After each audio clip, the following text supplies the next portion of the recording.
Well, hi, everybody, where we look at guys that I've played either with or against for my NFL career. And today we're going to look at a gentleman that I think you're going to have a little bit of interest in and hopefully get a different perspective about him and his career and what he has meant to the game of football. Along with Vincent Turner, our host, and Logan Landers, our producer, I'm Harper LeBel.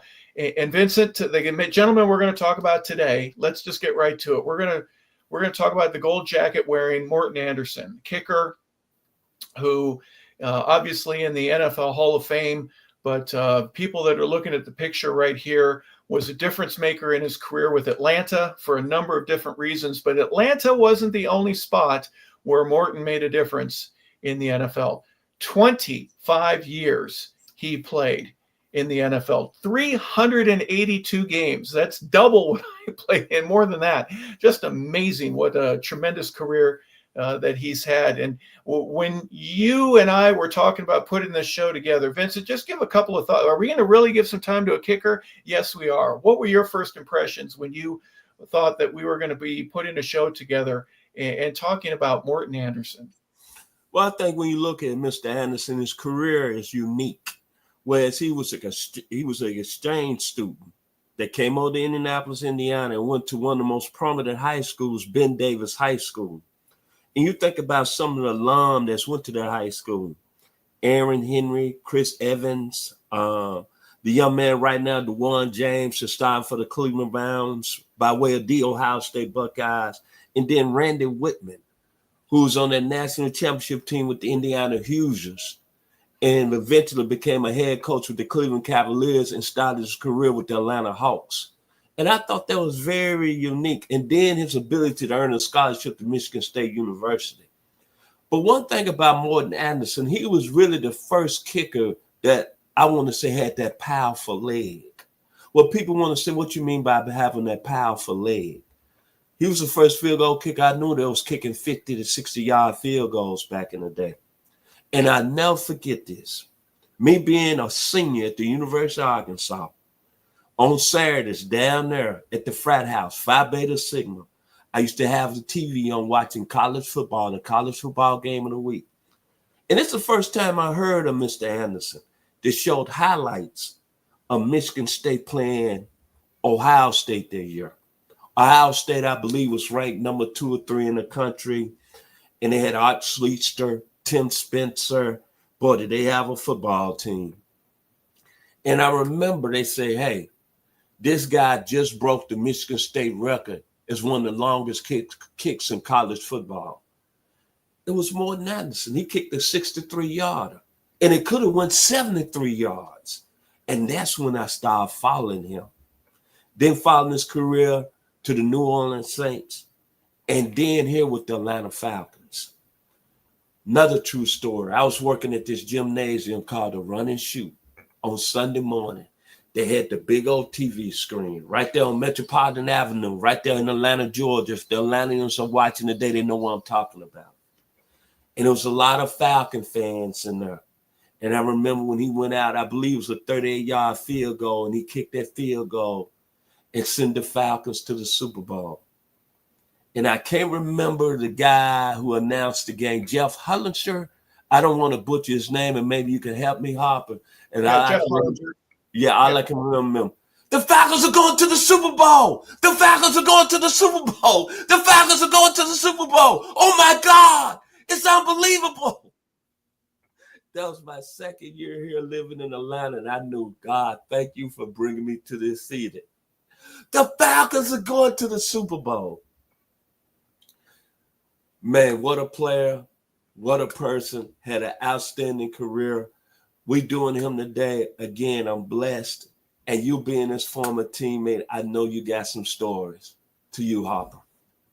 Yeah, well, Morten started out, 1982 was his first year in the league. Obviously, he was with the New Orleans Saints. He played with New Orleans for 13 years, and what a difference maker. I mean, a guy, you get the ball basically across the 40-yard line, you knew you were coming away with at least 3 points. He was right at 80% with his kicking percentage, which was pretty high back when that first started. But Morten's accuracy and the strength of his leg, to put the ball deep into the end zone. I will tease, and he was not a cover guy. He was never going to make a tackle.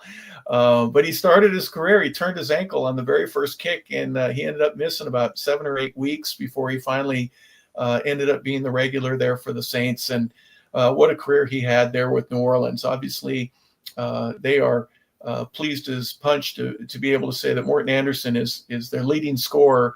And the 13 years that he had there were absolutely fantastic. And Frank Gans was the special teams coach with the Atlanta Falcons when June Jones was the head coach. And Frank was the one who told us in a special teams meeting, this was about after 3 or 4 preseason games.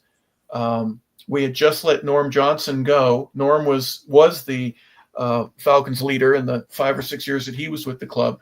But long story short, Frank says, we went out and we found him. He was available, and we're going to bring him here.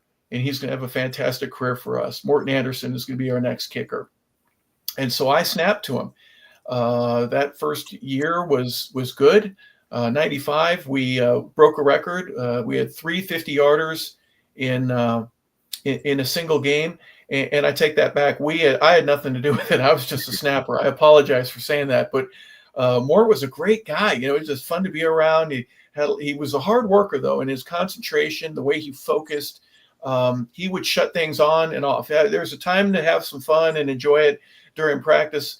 And there's also a time to shut it down and really focus on what you're doing. And for him, it was a very, very short window of time. He would take, like a golfer, that 10 seconds where you make practice swings, and then you stop messing around and you focus on what you have to do. Your feet are already in the right place, your arm swing, your follow through after you make contact with the ball, all the things that you're supposed to do to mentally prepare yourself. And Morten understood that as well as anybody I'd been around. And he was a good focuser on that. And I think that was a great contributor to why his success was so good. He missed 10 extra points in his whole career. He made 849 out of 859. So his ability to do things at a repetitive level, at a high level, were as good as any.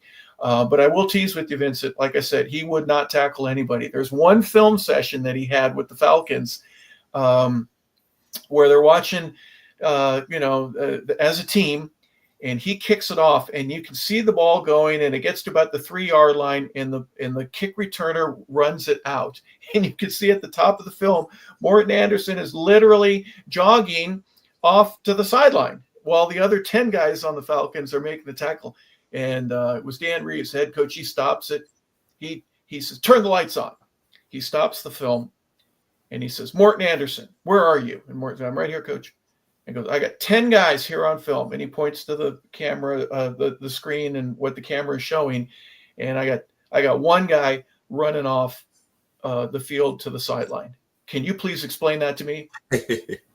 And Morten thought about it for a second. And he goes, well, I could be cagey or I could be honest, whatever. He says, Coach, you don't pay me to tackle anybody. And Dan heard that. He said, cut the lights off. And he did. And he started rolling the film, and he just went right past that play and went to something else. And, how do you argue with that? Morten wasn't there to, risk his shoulders or get his legs hurt. He was there to kick the ball. He did a great job. Do you have any other thoughts? Because I have plenty. I don't want to interrupt you and keep you from mentioning anything else that was important for him and his career. No, just he played at a great school in Michigan State, and you look at the tradition, the school he went to, and look at all the great players: Kirk Gibson, Eugene Bird, George Webster, Bubba Smith, Jimmy Ray, Gene Washington, Kirk Gibson. A lot of tradition in Michigan State. And when you look at it, and they talk about Michigan State football history, he's going to be mentioned as one of the greatest players that came through that school. And also Magic Johnson playing basketball in Michigan State and winning the national championship. That's the most I'm going to remember about Mr. Andersen. And, of course, I brought up September 19th, 1981, as I mentioned earlier, that 63-yard field goal against Ohio State, where he said it could have went 73 yards. And then, of course, the 1998 NFC Championship game. We always talk about great moments in Atlanta sports history. And we talk about Hank Aaron's home run. We talk about the Falcons going to the Super Bowl. But, man, I was only here for 2 years as an Atlanta resident. And all I can keep hearing is Mr. Huslinger. The Falcons are going to the Super Bowl. The Falcons are going to the Super Bowl. Oh my God. Can you believe it? And him running off the field, man. That was a great, great moment. Back to you, Mr. LeBel. Yeah, when Sid slid, that would be another one. When Dominique was here playing basketball, obviously Atlanta's had some struggles with their hockey team, but definitely the picture that we just saw Logan with as a Falcon in the white jerseys there in Minnesota. Oddly enough, Rob Tribble, who I've worked with at 92.9 on weekends for a number of years, Rob was holding a little camcorder underneath the goalposts when that took place. He was asked to be a part of the coverage there for that game at Minnesota, and he still says that puts chills down his spine every time he thinks about it, because as you mentioned, Vincent, it was such an eclectic part of Atlanta sports history, and obviously a great moment in Falcons history for the first time they were going to get to go. And Jeff Hollinger was doing that game with Jeff Van Note. Noter was the color analyst there for the Falcons back at that time on the radio network that they were doing. So Morton's obvious part of Falcon history, and he scored in the Super Bowl. Obviously, the team struggled in that game, but Morton contributed a little bit even further in the game against the Broncos. Real quick, you mentioned Kirk Gibson. I got a chance to meet Kirk, and what a thrill it was for him. I went to Canton when Morton was inducted into the Hall of Fame, and there was a post party that each player is allotted, and so Kirk was there. I was next to Brian Finneran, and Brian I teased because he's really a California Angels fan, and I'm a Dodger fan. We both grew up in Southern California. And I introduced myself. I said, hey, Kirk, I'm Harper LeBel. I was a teammate with Morton. And that's why he was there, is because this is a teammate of his from college, and he was so happy for him. And Kirk obviously was a tremendous baseball player and wins the World Series, not only with the Dodgers, but remember, he won one with the Detroit Tigers, back in the day as well, back in the 84, I think. 84. Yeah. So, and then I introduced Finner, and I said, he's not a Dodger fan. He actually likes the Angels, but would you mind saying hello to Brian Finner? And Kirk was glad to do so. We know he's been struggling a little bit with his health, but the honor that he had, and most of the Michigan State guys that were there, for Morton and his contribution to Spartan football was very genuine. Morten Andersen ends up missing a field goal. It was blocked. It was a 30-yarder. The Falcons were playing Jacksonville in the last game of the year, and I remember snapping the ball, and I heard the ball hit thump, and then I heard a tip, and then I see the ball end up just going outside the goalpost, and he missed it to the left, but it was tipped. Clyde Simmons, who I played with in Philadelphia, ended up getting his hand up, and that ended up really, I think that was a key contributor to the fact that we didn't have a good year. We ended up losing June Jones as the head coach. He was fired the next day. But the funny thing about that, and I know there's nothing funny in losing a coach or losing a game, is the next time I saw Morton, it was about a week later. Everybody had already cleaned out their lockers, and I don't remember exactly why I was there, but he was there, and he had these two gigantic boxes that were next to his locker. And I go, what do you got in the boxes, Morton? He goes, oh, nothing. I go, no, seriously, what is that? If you normally send a pair of shoes, like a lot of guys would get Nike deals, or back then Apex shoes, or whoever it was, and if they were sending multiple boxes of shoes, they would come in this bigger box. And two of these larger boxes, I don't have one in my room anywhere, are full of letters from Jacksonville Jaguar fans. When they won that game, that got them into the playoffs. So someone either at a TV or a radio station said, hey, send a letter to Morten Andersen, a Merry Christmas letter to him, or put a card in the mail for him. And they gave the Falcon address, and he had boxes and boxes of these letters and cards from Jacksonville fans, all saying, thanks, Morten. Thanks for missing that field goal. That also is, in a way, is a contribution to how good he was. For the fact that he missed one in that, he could probably count the amounts of misses that he has. on two hands throughout his career. It's just amazing what he was able to do. And again, his contribution to the National Football League. One final thought: he had, in the latter part of his career, he was with Kansas City. He played in Minnesota, and he also played for the New York Giants. And on September 10th, 2001, there was a Monday night game where the Giants were in Denver. And the game was kind of slow. It ends late. And the Giants don't pull in to land until about 7:30 in the morning. Morten went home, went to bed. His wife wakes him up, and 9/11, everything that was occurring there. But they parked their plane right next to where the plane that went into Logan, and he was there in the city. I have a friend that was in the North Tower.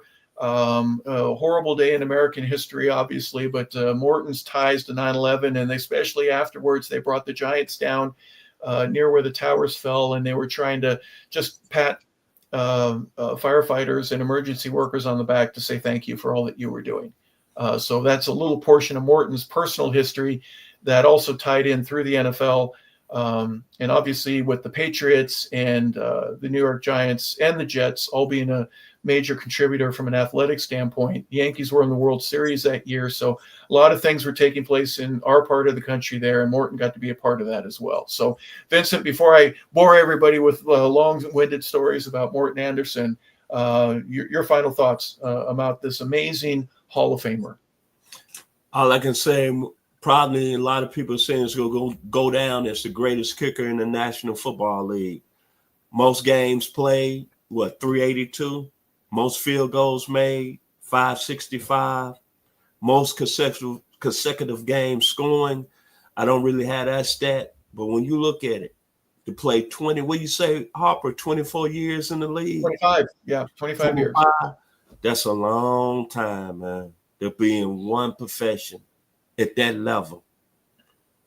And him going to Michigan State, then when you think about Atlanta Falcons football, I'm going to say it one more time.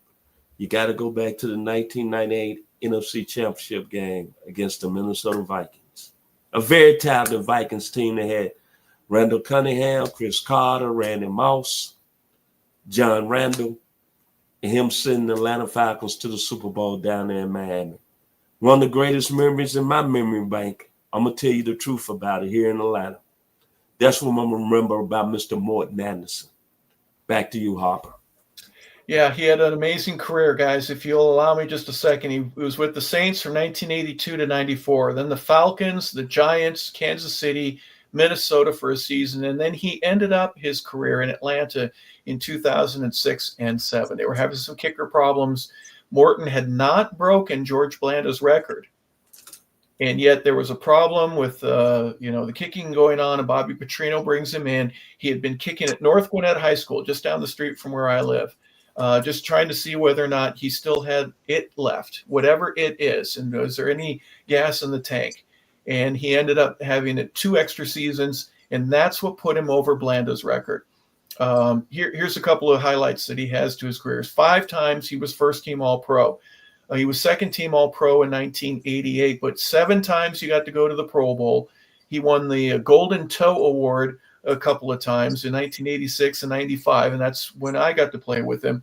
He was on the NFL All-80s Decade Team, All-90s All-Decade Team, Walter Camp Man of the Year, New Orleans Saints Hall of Fame, Ring of Honor with the Saints. He was an All-American in college. He's in the Atlanta Sports Hall of Fame, Michigan State Hall of Fame, Indiana Sports Hall of Fame. He played in more games than any other player. And by the way, he's also in the National Football League Hall of Fame. He has about 13 different records in the NFL: most games played, most consecutive games played by a place kicker, most seasons with at least 75 points, most consecutive seasons, most seasons with this, most seasons with that. And then you get into the age factor. He's the oldest player to have 4 field goals in a game, or the oldest player to score at least 14 points a game. It goes on and on and on. Most great games where he scored 379 games out of 382. So there are only 5 games in the whole history where he didn't get a chance to kick an extra point or a field goal. But most consecutive calendar years where he scored, and that was 26 different years. So from his first year carrying over into the playoffs of the last year, absolutely amazing career. And we want to honor Morten Andersen and his contribution to collegiate and to professional football. I'm not going to exclude high school, but I don't remember him doing anything in high school that was noteworthy. Obviously, a 63-yarder in college was just the beginning of his amazing career. So we can make our contribution and tip our hat to Morten Andersen, the Great Dane, and for all that he was able to do, and to excite a guy like Vincent Turner and say the Falcons are going to the Super Bowl and have that be one of those memories that's etched into your mind forever. He was a part of that. So Morten, we salute you. We thank you. And we want to thank everybody for tuning in to another episode of 100 Yards of Football. This has been the teammates version, and we appreciate you being a part of the show. For Vincent Turner, for Logan Landers, our producer and engineer, I'm Harper LeBel saying thank you, everybody. Have a fantastic rest of your day.